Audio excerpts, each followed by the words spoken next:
अस्सलाम वालेकुम। मैं आपको वेलकम करता हूँ पाकिस्तान मर्चेंटाइल एक्सचेंज के प्लेटफॉर्म पे। पाकिस्तान में फॉरेक्स ट्रेडिंग कैसे की जाए, फॉरेक्स ट्रेडिंग करने में या जो लोग बिगिनर हैं, स्ट्रगलर हैं, उनको कौन सी प्रॉब्लम पेश आती हैं और ऐसे कौन से प्रो एंड कॉन्स हैं जिसका लाजमी तौर पर एज ए ट्रेडर आपको पहले पता होना चाहिए, इससे पहले कि आप इस फील्ड में जंप इन करें या प्लान करें कोई पैसा, टाइम या कोई चीज़ इन्वेस्ट करने का। तो इस चैनल पे ये सब चीज़ें डिस्कस की जाती हैं। अगर नए हैं तो सब्सक्राइब कर लें। और हम ये वीडियो जो है एक रेगुलर जो एनालिसिस होता है मैपिंग थीम के ज़रिए उसके ऊपर मार्केट का रिव्यू करेंगे। और 2-4 दिन बाद ज़रा टाइम मिला है तो मैं एक दफ़ा ही रिव्यू इकट्ठा करूँगा। जैसे लास्ट टाइम की अपडेट्स अगर आपने नहीं देखी तो वीडियो देख लें। हमारी लास्ट मैप में हमने देखा था ब्रिटिश पाउंड का हमारे पास ये एनालिसिस मौजूद था।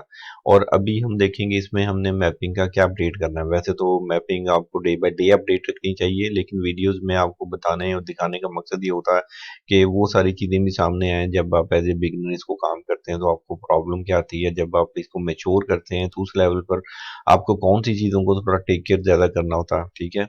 तो अब यहाँ पर हमारे पास एक हॉरिजॉन्टल है जो सिंपल हम यहाँ पर उसका ब्रेक तक, फर्स्ट ब्रेक तक उसको अपडेट करेंगे।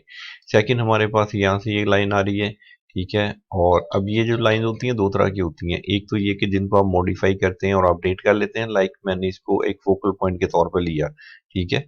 और सेकंड अब हम देखेंगे हमारे पास वर्टिकल और ट्रेंड फॉर्मेशन क्या बनी। बड़े टाइम फ्रेम में जाएंगे तो H1 में हम देखते हैं कि अब हमारे पास यहाँ पर पूरे सेल का एक पूरा स्विंग मौजूद है। 2-4 दिनों में मार्केट ने जो मूव ऑन किया है सेल की साइड पर, और ये जो फॉर्मेशन है इसको भी लेके चलेंगे साथ साथ। इसमें सबसे पहले हॉरिजेंटल लगाएंगे। हॉरिजेंटल अगर आपने दुरुस्त लगाई हो तो फिर उसके बाद वर्टिकल टीएल को लेना आसान हो जाता है। तो ये स्टेप बाय स्टेप करने का जो थीम है मैपिंग में ही प्रॉपर्ली आपको करवाया जाता है। ये सिंपल एक थीम है, कोई मैजिकल स्ट्रैटेजी नहीं है जो आपके सारे मसले हल करेगी। लेकिन याद रखिएगा, हर ऐसी थीम या स्ट्रैटेजी जो आप फॉलो करें आपकी साइकोलॉजी में इस चीज़ को लाजमी क्लियर करे कि आप इससे कौन सी प्रॉब्लम सॉल्व कर रहे हैं। ट्रेडिंग बेसिकली पैसे की इन आउट में एक प्रॉब्लम है जिसमें आपने इसको सॉल्व करना है। एक प्रॉब्लम से मेरी मुराद ये नहीं है कि इसमें सिर्फ एक ही प्रॉब्लम है एंट्री एग्जिट। इसमें बहुत सी छोटी छोटी प्रॉब्लम जो स्किल के तौर पर आपको लेनी पड़ती हैं, साथ साथ आपको उनको इम्प्रूव करना होता है। तो यहाँ से मैं हॉरिजॉन्टल मैपिंग को फिलहाल साथ अपडेट करूंगा।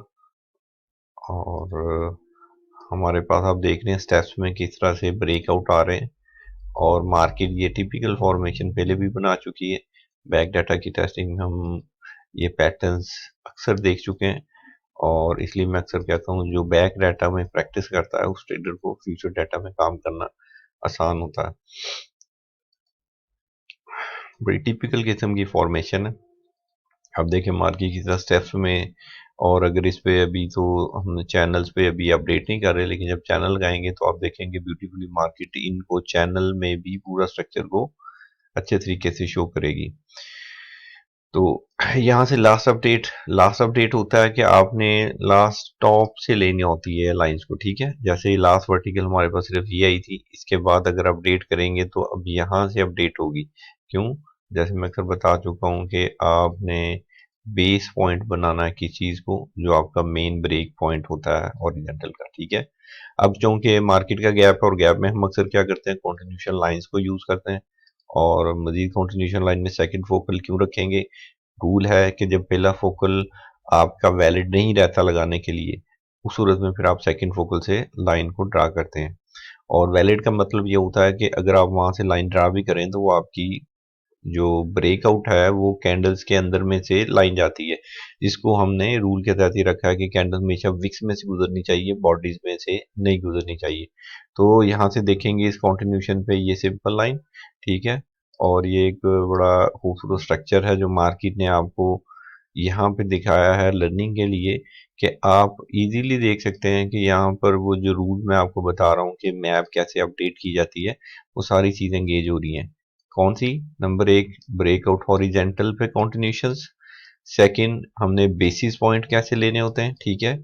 थर्ड, कि हम जब एक बड़े ट्रेंड में ये जो सेल का बड़ा सा स्विंग ट्रेंड देख रहे हैं और ये जो फॉर्मेशन है यानी लोअर लो की, इसको मार्केट किस फॉर्मेशन के जरिए फुलफिल कर रही है। और ये पूरी फॉर्मेशन पीछे काफ़ी दफ़ा बैक डाटा में आपको मिलेगी। तो इन चीज़ों को थोड़ा फॉर्मुलाइज तरीके से सिर्फ करना नहीं होता, याद भी रखना होता है, ताकि नेक्स्ट टाइम में जब आप बिग स्ट्रक्चर पे काम करें तो आपको पता चले कि मार्केट क्या कर रही है। क्या करने का मतलब स्पेकुलेशन नहीं होता, मैं अक्सर बताया कि उसमें आप ज़हनी तौर पर 3 सेटअप ऐसे हैं जिनको एंगेज करें। नंबर 1 सेटअप क्या है? इसमें आप कह सकते हैं कि मार्केट 25% ये भी मूव ऑन करेगी और मुझे आइडिया लग जाएगा मार्केट क्या स्ट्रक्चर बना रही है, ठीक है?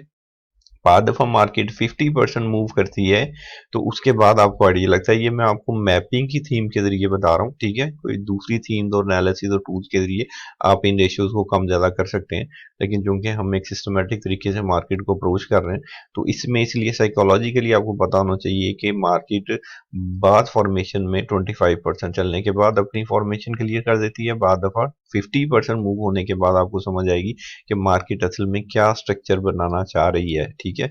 और बाद दफ़ा इवन 70% मूव के बाद आपको पता चलेगा असल स्ट्रक्चर जो बनना था वो क्या था, ठीक है? और ये सारी इन्फॉर्मेशन बड़ी इंपॉर्टेंट है। इसका मतलब ये नहीं है कि मैं इस पे ये चूज करूंगा कि जो 70% में स्ट्रक्चर बनेगा वो लेट होगा और ऐसी सूरत में क्या 25% वाला ज़्यादा वैलिड होगा। नहीं, ये उन चीज़ों में गेज नहीं कर रहा, क्योंकि वो ताल्लुक रखती है मनी मैनेजमेंट से। अगर आप प्रॉपरली 70% को मनी मैनेजमेंट अच्छी प्रॉपरली एंगेज करेंगे तो ये सेटअप भी अच्छा हो सकता है बनिस्बत इस सेटअप के जो आप 25 में कर रहे हैं। तो सेटअप्स में जब पैसे लगाने हैं, किसी आइडिया पे पैसे लगाने हैं, वो समथिंग एल्स है, ठीक है? वो स्किल का एक दूसरा पार्ट है। हम सिर्फ एनालिटिकल अप्रोच में देख रहे हैं कि मार्केट को किस तरह से बाय स्ट्रक्चर साथ साथ समझना होता है आपने, ठीक है?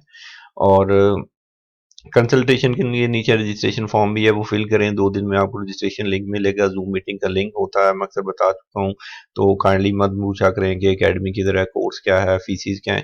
पहला कंसल्टेंसी सेशन जो 1 से 2 होते हैं, जिसमें टेक्निकल सेशन भी होता है और आमतौर पर इंफॉर्मेशन सेशन भी होता है। इंफॉर्मेशन का मतलब ये होता है कि आप उस जूम मीटिंग में या कॉल के ऊपर अपने जो भी क्वेश्चन आंसर क्यूरीज हैं, जो ट्रेडिंग से मुतल्लक आपके मसले हैं, आप उसको पूछ सकते हैं, डिस्कस कर सकते हैं। इंपॉर्टेंट सेशन है, आपको पूरा रोड मैप मिलता है, लेकिन आपकी प्रोफाइल लेने के बाद, डिटेल लेने के बाद जब आप फॉर्म फिल करते हैं तब ये काम होता है, ठीक है? और टेक्निकल सेशन उन लोगों का होता है जिन लोगों का कुछ एक्सपीरियंस होता है, 6 माह का, 1 साल का, और उनको कोई प्रॉब्लम पेश आती है उनकी स्ट्रेटजी में, बैक टेस्टिंग में, या for example money management psychology में, फिर वो चार्ट पे उस चीज को डिस्कस करने के लिए जब जूम मीटिंग में आते हैं तो उस जूम मीटिंग में, इसलिए हम उसको लाजमी कहते हैं कि आप लैपटॉप से लें ताकि आप टेक्निकली चीजें चार्ट पे डिस्कस कर सकें। तो सिंपल तरीकाकार है, ठीक है? वन ऑन वन ट्रेनिंग का पाकिस्तान में मुझे नहीं लगता कि कोई ऐसे ट्रेन करता होगा। और ये मैं ओपन एंड कंटेंट आपको रीड करवाता हूँ कि जो मर्जी आप क्वेश्चन आए पूछें, डिस्कस करें। जब तक आपको क्लैरिटी ऑफ माइंड नहीं मिलेगी, आपके कॉन्सेप्ट क्लियर नहीं होंगे, तब तक आप जंप इन मत करें, चाहे वो किसी की ट्रेनिंग है, कोर्स है, काम है। और अक्सर मशवरा देता हूँ सिग्नल सर्विसेज में और अकाउंट मैनेजमेंट टाइप की फजूलियात में नहीं जाना, इसलिए कि इनके डेड एंड अच्छे नहीं है, ठीक है? कोई बंदा आपको एज ए बिगनर अगर ये लाइन कर देता है कि भाई ये बहुत आसान काम है, इजी काम है, बस ये कर लो, सिग्नल ले लो, फलान ले लो, तो इससे आपका टाइम, पैसा और इवन मेंटल रिवॉर्ड खराब होगा। पहले खुद जो आपके करने वाले काम है मुकम्मल करें, फिर किसी की सर्विस भी लेनी है तो आपको जज करना ईजी हो जाएगा, ठीक है? आपको अपने प्रो कॉन्स किसी बंदे के या काम के बारे में खुद तैयार करने हैं, फिल्टर खुद लगाने हैं, ठीक है? किसी ने आके नहीं आपको बताना what is right and wrong. Being a trader जब प्रोफेशनल बनना है तो इसका मतलब क्या होता है? आपकी डिसीजन पावर स्ट्रांग होनी चाहिए, आपको पता होना चाहिए कि राइट और रॉन्ग क्या है, ठीक है? तो ये एक अच्छी फॉर्मेशन थी जिसमें 2-3 आपके जो लेसन थे वो यहाँ पर क्लियर हुए। अब हम इस पे नैस्डैक 500 को भी अपडेट करते हैं। लेट्स सी, देखते हैं लास्ट अपडेट हमारे पास क्या थी, उसी को अपडेट करेंगे सिंपली, ठीक है? और हमने देखा मार्केट ने ब्यूटीफुली आपकी हॉरिजेंटल का सिंपल ब्रेक दिया, ठीक है? इस ब्रेक को जब अपडेट करेंगे तो हमारे पास एक ये लाइन आएगी, और इंट्राडे में एक ब्रेक हमारे पास ये है। और लास्ट अगर देखें तो एक वर्टिकल जो लास्ट अपडेट थी, वही वर्टिकल मजीद अपडेट हो जाएगी यहाँ से हमारी, ये वाली, ठीक है? और ये मजीद भी अपडेट हो सकती है डिपेंडिंग ऑन के हम अब जो लाइन इधर यूज करेंगे। अगर मार्केट इसको कंटिन्यू करती है तो अल्टीमेटली फिर आप या इस लाइन को अपडेट करेंगे, ठीक है? या नई लाइन जो यहाँ से आपको वर्टिकल का सपोर्ट शो करेगी। तो ये सिंपल फॉर्मेशन है जो अक्सर बैक डाटा में मिलती है। और मार्केट को इसके साथ अपडेट करना कोई इतना मुश्किल काम नहीं है। अगर आप अंडरस्टैंड कर लें, थोड़ा सा इन चीज़ों को समझ लें, तो बहुत सी चीज़ों में आप दूसरों की डिपेंडेंस से बच जाएंगे। आप बहुत सी साइकोलॉजी जो आपको इतना लूप में परेशान रखती है, ट्रेडर्स को एंट्री एग्जिट में, मार्केट स्ट्रक्चर में, स्पेकुलेशन में, इन चीज़ों में नहीं जाएंगे। तो ये सिंपल हॉरिजेंटल मैं देख रहा हूँ, फोकल पॉइंट बिल्कुल क्लियर और क्लीन किस्म के लगे हुए हैं, ठीक है। इंट्राडे में जाएंगे तो चलें, आज का भी जो फोकल पॉइंट आप इसको भी ले लें, ठीक है। और ये ठीक है। अब अभी तक हमारे पास सेल फॉर्म में कोई भी वर्टिकल नहीं है, तो इसका मतलब क्या, पॉसिबली अब हम जो पॉसिबल फॉर्मेशन देखेंगे उसका क्या होगा, जैसे मार्केट अगर कंटिन्यू करती है तो हमारी टीएल अपडेट होगी, ठीक है। और अगर इन केस नीचे आती है और हमारे पास कुछ सेल का फॉर्मेशन आता है, हम उसको लेंगे, ठीक है। और अदरवाइज मार्केट अगर यहाँ पे कोई नई फॉर्मेशन बनाती है तो हम देखेंगे, डाटा का वेट करेंगे, क्योंकि फ्राइडे आ जाता है, तो फ्राइडे एक वैसे भी वीकेंड है, मार्केट ने कहीं ना कहीं अपना क्लोजिंग करना है। और फिर नेक्स्ट वीक की प्रपोजिशन भी बनती है। आगे जाके मैं इंशाल्लाह कोशिश करूंगा आपको थोड़ा सा बिगर स्ट्रक्चर पे काम कैसे किया जाता है, बड़े टाइम फ्रेम को कॉलेट कैसे किया जाता है, नेक्स्ट वीक की प्रपोजिशन कैसे निकाली जाती हैं, ठीक है। अपने सेटअप्स को फिल्टर कैसे करना है, ये सब मेच्योरिटी आती है बेस काम करने के बाद, ठीक है। और ये आपको यूट्यूब पे कहीं नहीं मिलेगा, इसलिए चैनल को सब्सक्राइब कर लें, ठीक है। और आपके जो क्वेश्चन क्वेरीज हैं उसके लिए हमारा कंसल्टेंसी सेशन नंबर दिया गया होता है, उस पर रब्ता करें। तो ये सिंपल इसकी अपडेट थी, ठीक है। और इसके बाद हम इसमें अब आपके और सबके पसंदीदा गोल्ड को देख लेते हैं। गोल्ड टू मच वॉलेटाइल, और इसकी अपडेट में देखें तो यहाँ पे आपको बड़े अच्छे स्ट्रक्चर मिलेंगे लर्निंग के लिए। जैसे फॉर एग्जांपल, जब वॉलेटिलिटी होती है तो मैंने अक्सर कहा है कि 15 मिनट का टाइम फ्रेम तब देखा जा सकता है मैपिंग के लिए, वरना मैपिंग हर टाइम फ्रेम में वैलिड है अपने असूलों के साथ, ठीक है, जो भी उसके रूल्स होते हैं। लेकिन जब मार्केट ज़्यादा वॉलेटाइल ना हो, फिर कोशिश करें कि H130 या H4 तक अपनी मैपिंग को रखें, ताकि आप ओवर मैपिंग या माइक्रो मैपिंग में स्टक ना हो जाए कहीं पर, ठीक है। तो इन चीज़ों को थोड़ा सा प्रैक्टिस के साथ साथ आहिस्ता आहिस्ता आपको समझ आ जाती है। और लेट्स सी अभी यही अपडेट करते हैं। लास्ट देख रहे हैं हमारी वर्टिकल कौन सी, ये आ रही थी। अब देखें वर्टिकल से पूछते हैं कहाँ तक स्टैंड करना है। वर्टिकल आपकी ऑटोमेटिकली स्टैंड होती है जब बाय रूल आप लगाते हैं, ठीक है। अब मैंने इस वर्टिकल को एक्सटेंड करना है कहाँ तक, आप चेक करें, जो हमारे रूल्स हैं वो हमें क्या बता रहे हैं। थोड़ा सा चार्ट को आपको क्लीन करके दिखाता हूँ। ये देखें, ये वर्टिकल यहाँ से स्टार्ट हुई और हमेशा लोस पॉइंट से लेना है, सेकंड पॉइंट नियरेस्ट पॉइंट होता है। अब ये आगे जितने भी टच दे ऑटोमेटिकली, वो मार्केट की अपनी चॉइस है फॉर्मेशन की। हमने खुद से जबरदस्ती लाइन नहीं करना उसको, याद रखें मैपिंग ने स्ट्रक्चर को खुद से नहीं बनाया जा रहा होता। सिर्फ मार्केट का जो प्योर फॉर्म है ट्रेंड का, जिसको हायर हाई हायर लो और लोअर लो हायर लो की डेफिनेशन में लिखा जाता है, उसको मैप करने का नाम मैपिंग है टेक्निकली, ठीक है। तो उसमें आपको सबसे अच्छी बात ये मिलती है कि आप खुद से नहीं बना रहे, बल्कि मार्केट के साथ साथ अपने आप को अपडेट कर रहे होते हैं। तो डेटा रीड करना इंतहाई आसान हो जाता है। तो अब यहाँ से देखें तो मैं अगर इस लाइन को अपडेट करूं, तो इसने ब्यूटीफुली स्ट्रक्चर को ऑटोमेटिकली लाइन किया हुआ है फिलहाल। और कहाँ तक लाइन किया, यहाँ पे प्योरली आप देख सकते हैं मार्केट का सारा स्ट्रक्चर एक ही लाइन अपडेट कर रही है। यहाँ पर है हायर हाई है और ये लास्ट टच है, ठीक है। और हमने यहाँ पर एक ही लाइन फिलहाल लगाई है अपडेट में, ठीक है। और हॉरिजेंटल्स को साथ साथ अपडेट कर लेंगे। हॉरिजेंटल्स को अपडेट करेंगे, ये हमारे पास पॉइंट आ जाएंगे। और जब भी ट्रेंड स्ट्रांग होता है, आपको बहुत आसानी से मैपिंग के सेटअप, कंटिन्यूशन के सेटअप, ब्रेकआउट के सेटअप, ये फॉलो करना आसान हो जाता है, स्ट्रक्चर को समझना आसान होता है। लेकिन हमेशा इस चीज़ की एक्सपेक्टेंस ना रखें कि मार्केट आपको इजी फॉर्म में ही देगी सारा कुछ। मार्केट में थोड़े स्ट्रक्चर चेंज होते हैं, फॉर्मेशन थोड़ी बदलती हैं, वॉलेटिलिटी चेंज होती है, कैंडल साइज चेंज होते हैं। लेकिन अगर आप मैपिंग से काम करना, बैक टेस्ट करना, उस चीज़ को समझ जाते हैं, तो यकीन करें कि ये काम आपको आसान भी लगेगा और आपको ये करने का मजा भी आएगा। और हर काम जिसमें आपको करने का मजा हो, इंटरेस्ट हो, तो जाहिर बात है उसमें फिर आप उसको ज्यादा अच्छे तरीके से लेके चल सकते हैं। तो यहाँ पर हमारा ये डबल टॉप आ गया। और डबल टॉप में हमने हमेशा बाएं से दाएं कोशिश करें मैपिंग करने की, ठीक है। और यहाँ से इसी लाइन को अगर अपडेट करें तो हमें नई लाइन की जरूरत नहीं पड़ेगी। और ये हमारा, आप देख सकते हैं अभी तक हॉरिजॉन्टल रिस्पेक्ट हो रहा, ठीक है। अब यहाँ पर एक वर्टिकल, ये हम फिलहाल नहीं लगाएंगे, क्यों, रूल कि जब तक हमारा पॉइंट ब्रेक नहीं होता तब तक हम इसको एज ए वर्टिकल कंटिन्यू नहीं कर सकते, ठीक है। तो बाद बच्चे इसको अर्ली लगा लेते हैं सिर्फ एक्सपेक्टेंस के लिए नहीं, जब काम हो जाए कुदरती बात है मार्केट ने एक्शन करना है, आपने रिएक्शन करना है, तो खुद से एक्शन करने की कोई ज़रूरत नहीं है इतनी, तो मार्केट को फॉलो अप करने को देखें साथ साथ।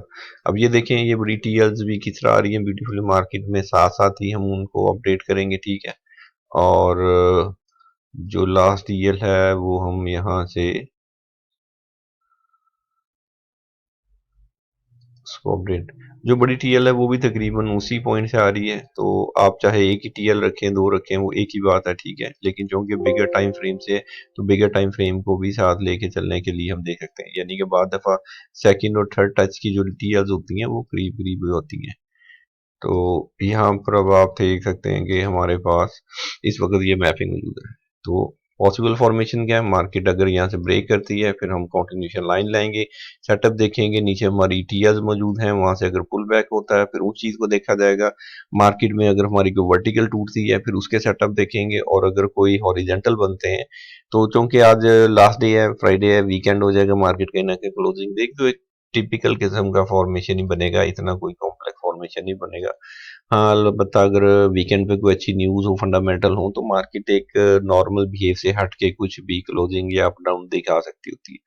तो ये हमारे पास बड़ा अच्छा डाटा मौजूद है कि मार्केट वो क्या कर रही है, किधर जा रही है, कैसे कर रही है, ठीक है। तो इन चीज़ों को इसलिए फॉलो अप करना आसान होता है। तो मैंने आपके पास कमोडिटीज को, इंडाइसेस को, और जो करेंसीज है जिसमें ब्रिटिश पाउंड को हमने देखा उसको अपडेट किया।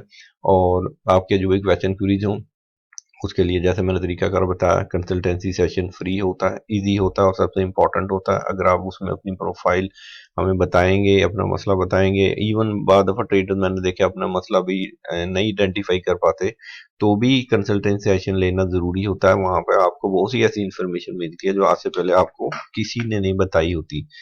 तो तब तक अपना ख्याल रखें, इंशाल्लाह, टेक केयर, अल्लाह हाफ़िज़।